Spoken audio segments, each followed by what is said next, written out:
好，各位同工，大家好啊！今日我哋又再嚟啦，繼續講下點樣用 AI 啦、POE 啦，去生成一啲我哋課堂裏邊咧用得着嘅材料。咁啊，都總結咗即係幾樣嘢啦。即係過往我哋都會可能用 POE 去 gen 啲教案啦、lesson plan 啦、筆記啦、PDF 啦咁樣。但其實咧仲可以gen 一啲互動教材。咁而家我大概歸納咗兩類啦，一個就 custom made chatbook。即係整一啲個人化，將啲教材擺喺個 AI chatbook 入邊。另外一種形式就叫 visualization，即係咧將佢類似變成一啲互動嘅 HTML 或者一個 app 咁樣 canvas app。咁咧就傳統嚟講今日我就唔會再講lesson plan 嘅，因為好容易 gen 啫嘛，係咪啊？你就將個 idea 話俾 AI chatbook 聽，話俾個 POE 聽，叫佢 gen 一個有創意 engage 學生嘅 lesson plan，佢就會 gen 到噶啦嘛，係咪啊？咁呢度我哋唔再示範啦。咁但係咧就如果停落喺呢個位置咧，其實冇乜用嘅，因為咧即係 lesson plan 始終係要由個老師去執行。嗱，課堂裏邊咧始終係要用個人去執行個 lesson plan。冇錯 ，AI 都可以俾啲 ideas，但係 why not？我哋可以再交多少少任務俾個 AI 咧，咁咧就唔會停留淨係喺個 lesson plan 嗰度，因為始終都係一個 document，即係可能老師要嚟交功課，做課堂設計嘅時候咧就有用啦咁樣，因為佢快啊嘛。但係咧喺課堂嘅執行嗰度咧，一個 lesson plan 只係俾咗啲 ideas 咁樣，始終要靠一個人去做。咁啊，可唔可以再用埋科技去幫手咧？咁呢個我哋就會今日再講下主要係右手邊呢類嘅。咁啊至於係 PDF 筆記，咁呢度我哋都要講講啦，因為咧有時都幾方便嘅將筆記。咁咧因為咧你可以將嗰個 POE 出嘅嘢咧變成 HTML 格式咁樣。嗱，我哋即刻睇睇啦咁樣嘅。咁咧就譬如我呢排教開電腦科 ICT 嘅bubble sort 咁樣嘅，咁樣我哋揾翻嗰個即係啦 chatbook 嘅 history 出嚟啦咁樣。咁咧就我用開GPT-4o latest 啦咁樣。咁好簡單啦，即係起底先啦，即係譬如我準備要教 bubble sort 咁樣，咁啊問一問個 AI 你識唔識啊？佢講啲關於 bubble sort 嘅嘢嚟聽下啦，喺度打錯字。基本上而家啲AI 好進步啦嘛，佢真係錯得出嗱，咁樣就有晒例子啊，諸如此類咁樣，咁係唔識用得嘅咁樣。咁但係咧就冇理由話 cap 圖咁樣印出嚟咧唔 OK，咁咧就可以叫個 chatbook 咧將呢啲嘢咧就係 gen 一啲 HTML format 格式嘅內容出嚟 HTML。咁或者咧，譬如你呢個 notes 有啲漏咗嘅，我叫佢再加翻一個嘅圖片啦 ，show 咧，譬如 bubble sort 裏邊啲 number 點樣排好次序咁樣，叫佢去 gen 啦。咁啊，跟住佢又會做啦咁樣嘅。咁今次咧，我呢度叫佢出 HTML 嘅，咁咧就撳咗之後咧，你就會撳一撳呢個 Open on Canvas，佢就會出到哇，真係好勁嘅，就係咧HTML 咧就會即係出到啲圖像化嘅畫面嘅。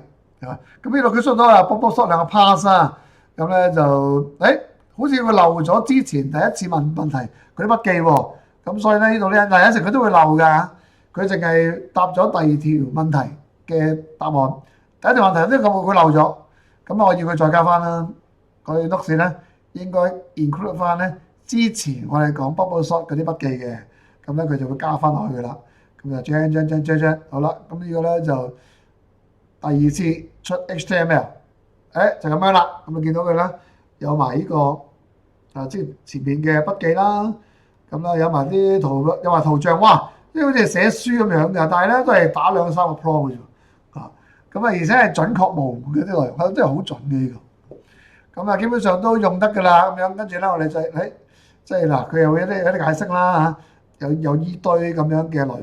咁我又嫌啲字比較細粒啲呢度，係啦。咁叫佢 increase 個 font size，稍微咧將啲字體咧變大少少，咁就去 gen 啦。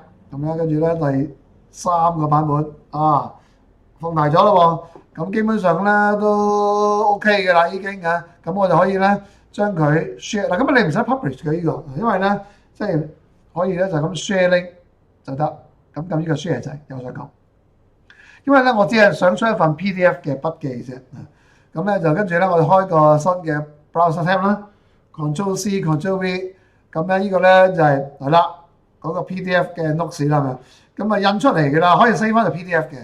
咁咧就最簡單啦，譬如我用呢個 Mac 機咧，咁你撳 Ctrl+P 咧，Command+P 咧，咁咧就佢就可以 save as PDF 㗎啦，出得到筆記㗎啦。咁當然呢啲排位仲爭少少啦，不過我都接受到呢個，即係有得佢呢個。咁基本上咧可以 save as PDF 咧，咁可以發落曬。咁有時有啲用㗎筆記係咪？因為咧就雖然你個課堂無論你幾互動都好啦，咁咧就你有時咧你都要做少 summary 啊嘛。咁呢啲咧做 summary 咧係非常有用嘅咁樣啊。咁當然咧你可以再要佢再出複雜啲嘅筆記都得嘅，幾多版佢都出到俾你。咁呢個好咁啊 PDF 筆記咧喺呢度。不過有時要講講啦，呢個出 PDF 咧有時個位置都會有少少筆嘅。譬如你撳 Command P 咧，有時佢出咗一版嘅，有時咧即係唔知點解呢度淨係出到一版嘅啫。咁啊你就要select 啲字咯，有個 trick 嘅，即係有少少筆記度。你就select咗文字，再撳 Command P 咧，咁咧呢度咧就會出晒啦。所有 notes 咧嘅頁數咧都喺度出晒。好，咁但係咧呢度我哋就唔想淨係停留喺嗰個 notes 嗰度。PDF 筆記咧 Gen 係冇問題㗎。咁基本上我都同個 AI 講咗啦，我想夾 Bubblesong 啊嘛，係咪？咁咧就可唔可以咧叫佢出啲互動教材咧？咁啊，其實有兩個層面嘅。一，你就可以叫佢整 chatbot 咁樣啊。咁二咧就可以整 visualization。咁呢度咧呢條片咧我就先講個 chatbot 先咁樣。好，我哋咧翻去 POE 嗰度，係啦。咁咧就我個課堂就想諗住咁樣嘅，整啲練習俾學生上堂做 practice 啦，譬如咧有啲筆記，有啲基本講解之後咧，你要整啲練習啦 practice exercise。咁啊，不如咧叫佢 gen 一啲練習啦 create 啲 exercise question on Python Bubblesong。咁啊，中學生咁樣嘅，咁咧就咁啊，佢睇下佢識幾多嘢先啦嚇。咁啊就會 gen 啦嚇，有啲 MC 睇落去都 make sense 嘅。有啲地方要學生寫曲啦，咁咧就有啲叫佢改曲啦，有啲要佢 debug 啦。有啲咧就再加埋一個 challenge 嘅 task 啦，深啲嘅呢題。咁當然啦，你會有啲嘢咧，可能要佢再改嘅。咁呢度有一堆改動啦，呢度我就唔詳細再描述啦。例如第二題啊，呢度又加啲嘢啊，嗰度又減啲嘢，有啲加減啦。咁咧要佢再 gen。咁最撚尾咧，佢就會按你嘅需要咧就改晒佢，係啦。我哋咧飛嚟呢度，係啦。咁咧就基本上都改動晒啦，按你嘅需要咧改晒喺個練習裏邊咧需要嘅題目咁樣。咁但係咧我就以往我嘅做法就咁樣啦。咁佢改完咧，咁不如將啲題目 cap 圖出嚟咁樣，或者 copy and paste 字抄佢。譬如我用開嘅 LMS 嗰個學習平台，譬如大家嚟緊 Google Classroom，譬如我用緊教程嘅 Edacity，咁啊抄落嚟呢度用啦咁樣啊，即係整一個練習。咁咧，譬如可能係 assign classwork 嚟嘅咁樣嘅 quiz 嚟嘅，咁咧喺度整咯咁樣嘅 classwork 咁樣 add item。咁但係咧諗下咧喺呢度做咧，其實都幾大缺點嘅喎。點解咧咁樣？嗱，譬如我試落開一個嚟睇睇。咁咧你就擺呢個掛上去你嘅 LMS 嗰度啦。咁啊叫學生答問題。但係咧你掛完之後咧，始終呢度咧都係要你再改嘅，個老師再改。嗰個我哋舊有嘅 LMS 咧，佢係唔識改學生嘅答案㗎嘛，佢冇改題目嘅能力嘅，冇改答案能力。你可以擺題目上去。咁其實咧呢個用法咧，嗱，即使我用AI 咧將一大堆內容出嚟練習咁樣，咁啊第一你又要 copy and paste 啊 ，cap 圖又好，或者抄啲字，你都係要抄一次㗎嘛，啱唔啱？咁啊你搬去呢個你舊有嘅 LMS 入邊咧，其實件事係唔係幾 appropriate？點解唔係 appropriate 嘅？因為呢個係你一個舊有嘅 practice， 用緊嘅 LMS、Google Classroom 或者 Edacity 或者以前用開嘅 Schoology， 其實佢哋冇 AI 噶嘛，係咪？咁咧就個諗法咧就即係而家個情況就類似咁樣啦。即係我哋用開 LMS， 無論喺咩平台都好啦，你用 AI 生成啲內容出嚟咧，你擺落去咧，其實某程度上好似係一個 plug-in 嚟嘅啫，一個外掛嘅內容。其實咧，你嘅教學內容咧嚇，喺一個教學個流程咧，其實冇乜點大變嘅。其實嗱，你都用翻個 LMS 啫嘛，係咪？啱唔啱？咁啊，why not 我將呢啲 AI 生成嘅內容咧，其實 why not 擺埋落個 AI chatbot 入邊咧？係咪？即係有時我哋會因為用咗 LMS 用咗10幾年 ，Google Classroom 或者咧Schoology 或者 Edacity 用咗一個好長嘅日子咁樣。有陣時咧，我哋會唔覺意俾我哋嗰個舊有嘅做法，一個 existing practice 咧 trap 咗佢，AI gen 內容咁啊擺翻落個 LMS 嗰度咯咁樣咯。其實未必需要一定咁樣做㗎，我哋可以擺翻落個 pool 入邊得唔得咧？其實係可以㗎嘛。咁點擺啊？咁呢個做法其實就係咁樣啦。我哋咧就叫個 AI POE 寫一個 prompt 出嚟，去 create 另一個 chatbot， 一個 custom chatbot 去 deliver。譬如我想要 section A、B、C 嘅淺啲嘅內容咧，俾學生咧去 study bubble solve。咁咧就即係反正我都叫 AI gen 咗啲練習出嚟㗎啦，係咪啊？佢知道我要啲咩題目㗎啦 ，A、B、C、D 有8題題目。咁我直頭咧叫佢將啲內容咧去擺落個 chatbot 度。留意喎，我係叫佢寫埋個 prompt 出嚟。你係唔需要寫個 prompt 嘅。呢啲內容咧係透過一個 chatbot 嘅 deliver 咧，就需要一個 custom chatbot。咁咧個 prompt 咧咪叫佢 gen 埋咯。咁佢就會 gen 㗎咯，好神奇嘅事嚇。幾詳細嘅 prompt 咧，佢都 gen 到㗎。你睇係成個練習啦。不過咧，呢度佢好似漏咗啲題目嘅內容嘅。Q1 至 Q8咧，呢度咧冇 content 喺度㗎。所以咧，你下一個 prompt 咧就係要叫佢 include， 譬如 section A、B 啦，1至6題嘅 include 埋呢個題目嘅內容咧喺個 prompt 入邊，咁佢就會照做，佢就做啦。你睇睇呢個咧。你只係需要同佢講㗎咋，個 prompt 係唔需要寫，即係某程度上可以當個 prompt 係一個 LMS 咁樣。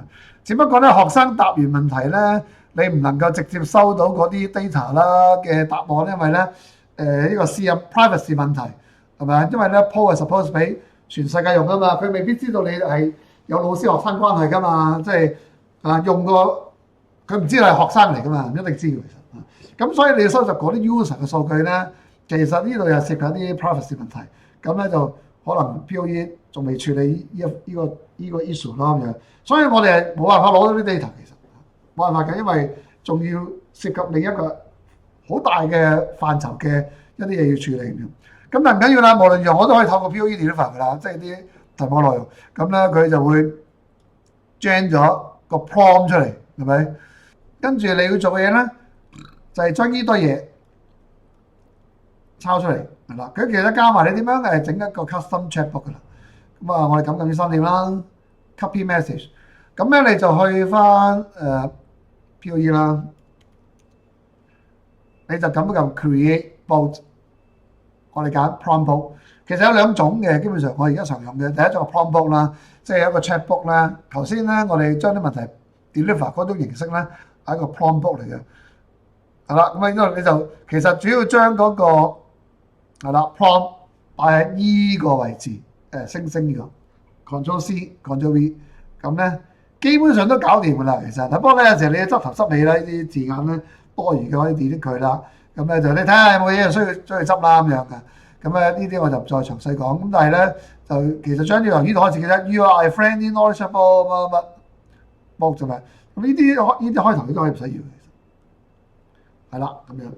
咁啊，另一個重點就係你幫佢改個名啦，整張相啊 ，profile picture 啊，加少 description 啊嚇。咁但係另外第二個比較重要嘅地方就係嗱，呢個 chatbot 係俾學生用，所以咧即係學生佢就用個 sign in with Google 嘅免費 account， 每日3000分，3000 compute points， 你要幫佢精打細算，因為咧即係唔能夠用啲太呢個太貴嘅呢個 Claude Free。Haku 咁樣，咁啊，我而家通常揀呢個咧就係性價比叫做最高㗎啦 ，ChatGPT 4.1 mini， 咁咧每一個 message 收幾十分嘅啫，咁學生有3000分咧都可以答到，即係 send message send 咗過百次咯，係咪？即係可以過百次嘅其實，即係一百次咁樣，咁啊每日100次咁樣夠啦咁樣，咁啊 GPT 4.1 mini 咁呢個 OK 啦，跟住你就揀 publish， 咁咧。就會整咗嗰個 chatbot 出嚟，咁你就可以透過 chatbot 去 deliver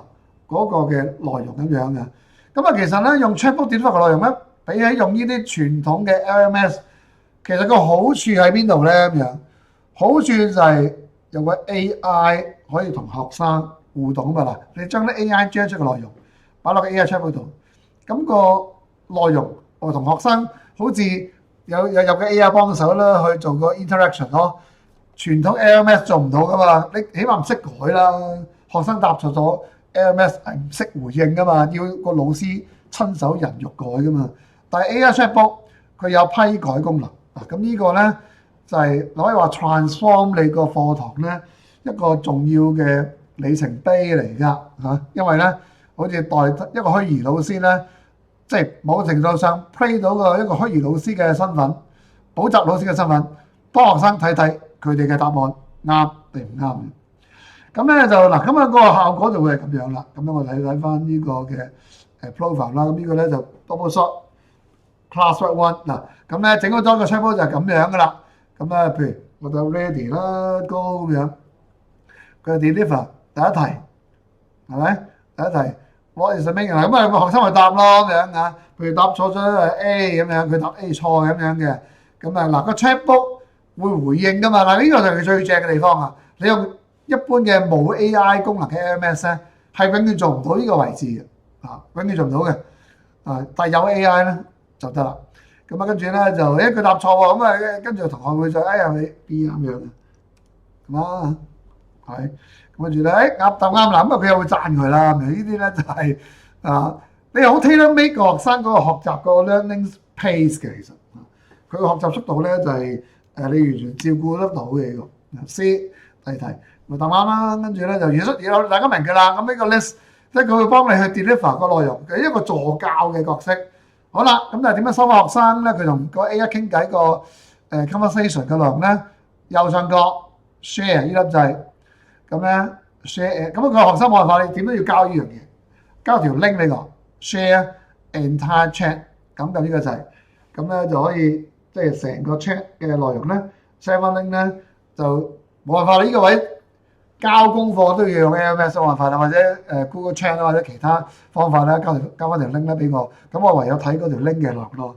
咁但係基本上咧有咗，都係講我其實唔使好多時間再翻睇學生識唔識噶啦。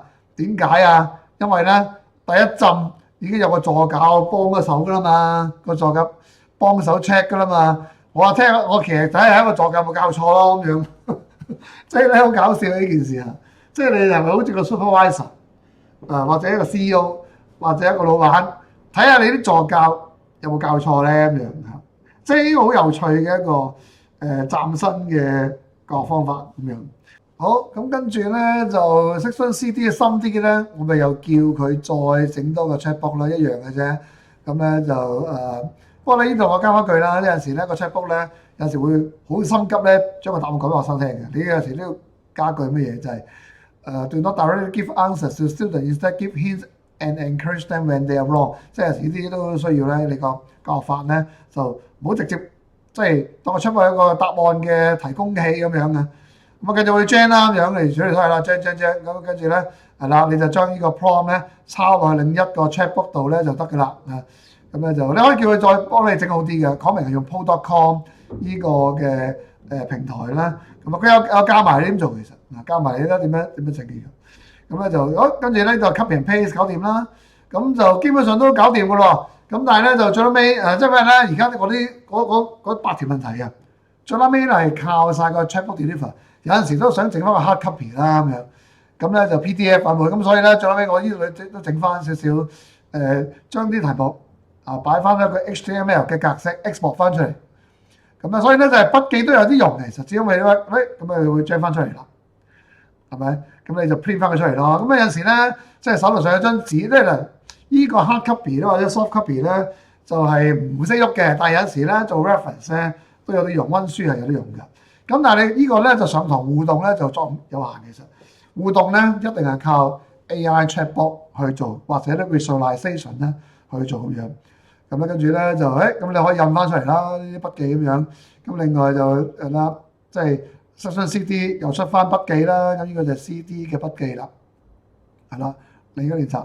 咁你就基本上可以處理晒你一個即係話一個 unit 即係嗰啲課堂內容嘅需要即係由個 lesson plan 開始，不過呢個我哋唔使成日將 lesson plan，由將筆記開始啦，將互動教材啦 chatbot。咁呢條片我就冇乜點講 visualization 啦。咁大家可以睇翻我之前拍嘅片啦咁樣。咁咧就做一啲視覺化效果咧。咁呢個最啱就上堂時俾學生玩玩一玩即嚟上堂，咁咧就可以增加個理解嘅絕對。好，咁呢條片咧，我哋講到呢度啦。咁啊，事實上 AI 真係可以全方位改變我哋課堂設計嘅內容。咁同埋咧就我哋都要留意下，我哋有冇啲做法即係慣咗呢啲舊有嘅做法。咁咧就有時候都要諗諗咧，就可以即係所有嘢搬晒 AI 嗰邊咧，咁先至真正發揮到咧 AI 嗰種嘅生成內容嗰種嘅能力，同埋可以同學生互動咧嗰個嘅功能㗎。好，咁呢條片我哋講到呢度啦，咁我哋下條片再見啦，拜拜。